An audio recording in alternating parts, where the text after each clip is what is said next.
नमस्कार। आज हम भारत के पर्यावरण की कहानी को समझेंगे।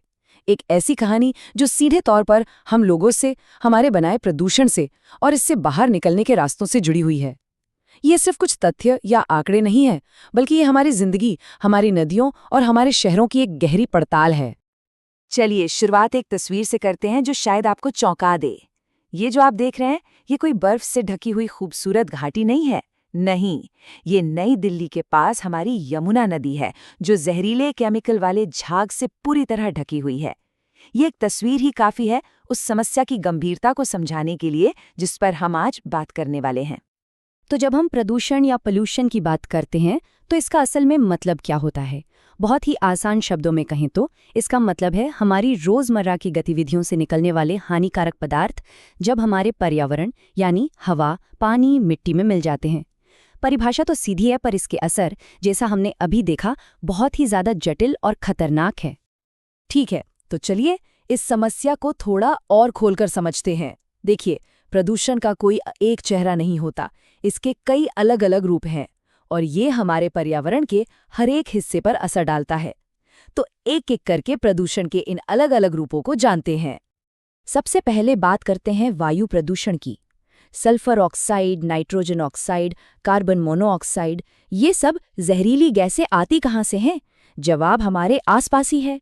कोयला, पेट्रोल, डीजल का जलना, बड़ी बड़ी फैक्ट्रियों से निकलता धुआं और यहाँ तक कि हमारे फेंके हुए कचरे से भी। और सोचिए, इसी हवा में हम हर पल सांस ले रहे हैं। अब आते हैं पानी पर, यानी जल प्रदूषण। अमोनिया, नाइट्रेट्स और कीटनाशक जैसे जहरीले तत्व हमारे पानी तक पहुंचते कैसे हैं?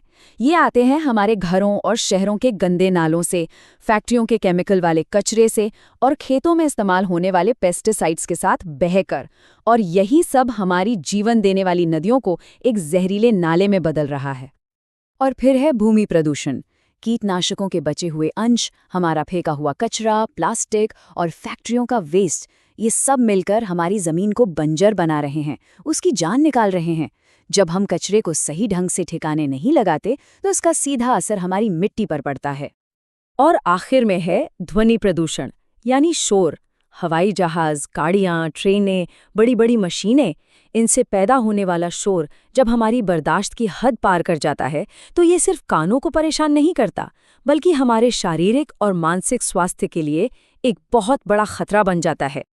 तो हमने प्रदूषण के अलग अलग प्रकार तो समझ लिए, पर सवाल ये है कि इसका हमारी जिंदगी पर, हमारी जीवन रेखाओं पर क्या असर पड़ रहा है? ये हमारे पानी और हवा को किस हद तक बर्बाद कर रहा है? चलिए अब इस पर एक नज़र डालते हैं। हमारी दो सबसे पवित्र और अहम नदियां गंगा और यमुना आज सबसे ज्यादा खतरे में है। कानपुर और वाराणसी के पास गंगा नदी में घरों और फैक्ट्रियों का कचरा बेरोक-टोक डाला जा रहा है।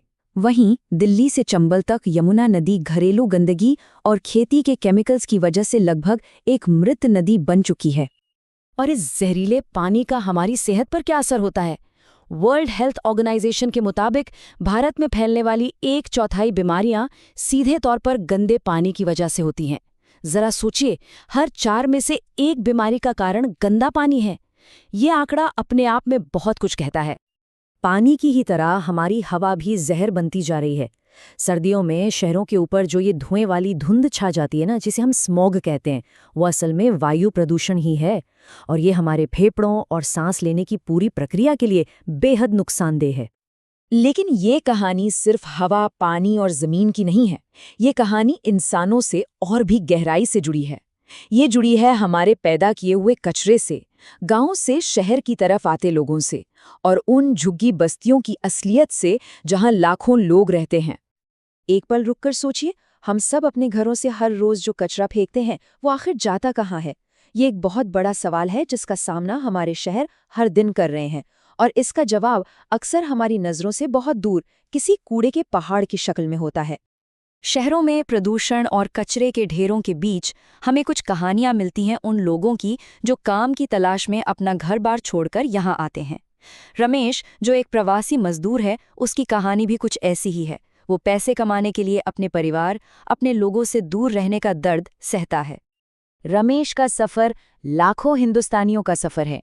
गांव में भयंकर गरीबी का सामना करते हुए वो काम के लिए पहले पंजाब जाता है, फिर सूरत पहुंचता है। वहां वो वेल्डिंग का काम सीखता है, मेहनत करता है और घर पैसे भेजकर अपने परिवार की जिंदगी को थोड़ा बेहतर बनाने की कोशिश करता है। और जब रमेश जैसे लोग शहरों में आते हैं तो उनका ठिकाना अक्सर धारावी जैसी बस्तियां बनती हैं। लेकिन रुकिए, धारावी को सिर्फ एक झुग्गी बस्ती समझना भूल होगी। आपको जानकर शायद हैरानी हो, पर यहीं पर भारत की कुछ सबसे खूबसूरत, कीमती और काम की चीजें बनाई जाती हैं। लेकिन सिक्के का एक दूसरा पहलू भी है जो बहुत कड़वा है। इतनी रचनात्मकता, इतने हुनर और इतनी मेहनत के बावजूद यहाँ रहने वाले लाखों लोगों के लिए जिंदगी की असलियत कुछ ऐसी है। ये तस्वीर धारावी के उस विरोधाभास को दिखाती है जहाँ हुनर और अभाव एक साथ बसते हैं। तो क्या इसका मतलब ये है कि हालात बहुत निराशाजनक हैं और कुछ नहीं हो सकता? जी नहीं, बिल्कुल नहीं। अब हम समस्या से समाधान की तरफ बढ़ेंगे। चलिए, अब कुछ ऐसी कहानियों को देखते हैं जो उम्मीद जगाती हैं, जो हमें सुधार के रास्ते दिखाती हैं। मेरठ के पास दोराला गांव की कहानी एक बेहतरीन मिसाल है। यहाँ फैक्ट्रियों का गंदा पानी जमीन के अंदर के पानी को जहरीला बना रहा था। फिर लोग आगे आए। एक एनजीओ की मदद से उन्होंने मिलकर काम किया, पानी की टंकी को बड़ा किया, तालाब की सफाई की, बारिश के पानी को बचाने का इंतजाम किया और 1000 से ज्यादा पेड़ लगाए। ये दिखाता है कि जब लोग ठान लें तो कुछ भी मुमकिन है। अब चलते हैं मध्य प्रदेश के झाबुआ जिले। यहाँ की सबसे बड़ी समस्या थी लगातार खराब होती जमीन और कटते हुए जंगल। इस वजह से वहां रहने वाले आदिवासी समुदाय के लिए गरीबी और भी ज्यादा बढ़ गई थी। तो यहाँ इसका समाधान कैसे निकला? एक बार फिर जवाब था सामुदायिक कार्रवाई। लोगों ने वाटरशेड मैनेजमेंट के जरिए एक साथ मिलकर काम किया। उन्होंने अपनी जमीन को और खराब होने से बचाया और मिट्टी को फिर से उपजाऊ बनाया। ये जन भागीदारी की ताकत का एक और जबरदस्त उदाहरण है।